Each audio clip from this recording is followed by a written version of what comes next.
Sorry about the camera. I do apologize. It is a little old, but I'll just get to it. A leader is best when people barely know when he exists and when the work is done and is aimed fulfilled, and they will say that we did it ourselves. This is a good way to look at our New York editorial. It was on Jim Mattis resigning position of defense secretary. America should be concerned with the outcome. Only because while this editorial would like to stress the need of more urgency of knowing what led to this step down, and that they should have been implicated on the negative effects of what President Donald Trump's presidency caused it. I will discuss it on what the New York Times would have over looked on the relationship between Jim and Donald, and what led to the absence of our defense secretary. Why should we and why should we carry on as Americans and on what not having this mainline defense? And finally, we'll discuss whether if the presidency drew him away or did this case, which is all coincidence. We'll start by the relationship between the president and President Donald Trump and our defense secretary, Jim Mattis. The New York Times argues that it appears that it's been the final draw between them two. Mr. Mattis, who walked a tightrope for the past 2 years between his training and his conscience, and this whims of his president has kept him concerned mainly to himself, and while slow walking a number of Trump's demands, like demanding transgender troops and seeking full dress military parade down Pennsylvania Avenue. This was a direct quote from him, and this claim makes a good point, which I believe in the article is conveying. It illustrates the tiredness between him and on the secretary's end, and having to just stay for it and protect these lawful orders. And now it's also focused on more of the actions that President Trump has done to cause Mattis's questioning his authority mainly. But I do want to mention that USATA proves by stating Donald Trump blasted his defense secretary on that day, claiming he fired him and said that he did nothing for me.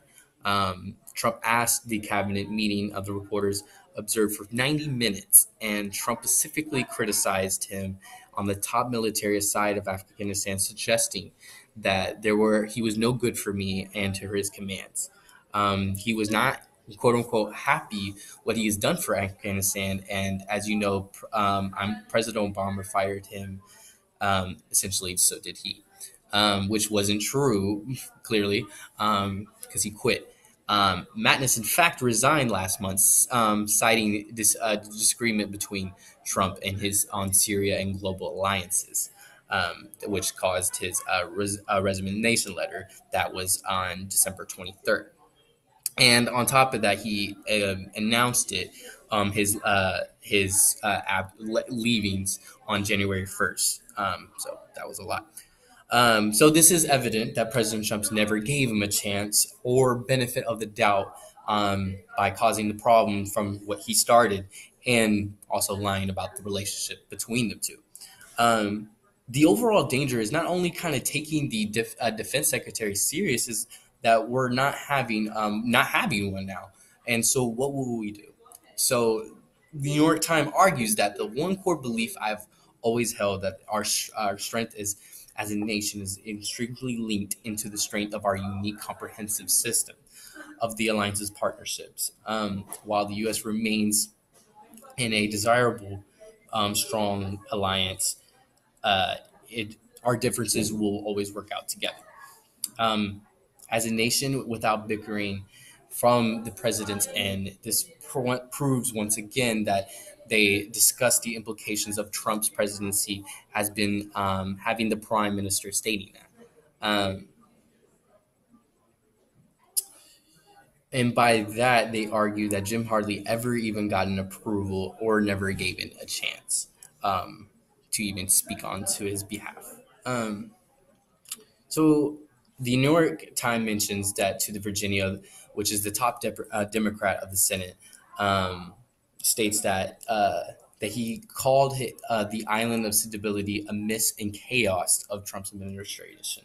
These soldiers had a job to listen to, but not a leader to carry out these lawful orders.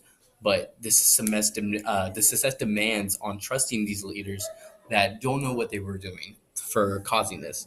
This evidence is clear by considering the correlations between these wrongdoings and these authorities foreshadowing this evidence.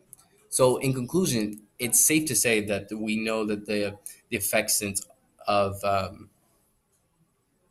the the step down of the defense secretary has caused these negative effects of the nation. We have to be liable what happens next for this absent and what the issues are rooted from this president's. It has to been done, and we can't. It's we have to ask ourselves: do we want this to happen again, and or are we going to carry on? It is important for us to take action and see to what happens to come up next. Um, Others than just focusing on what happening could help, and we need to stand together since we lost our main line of defense.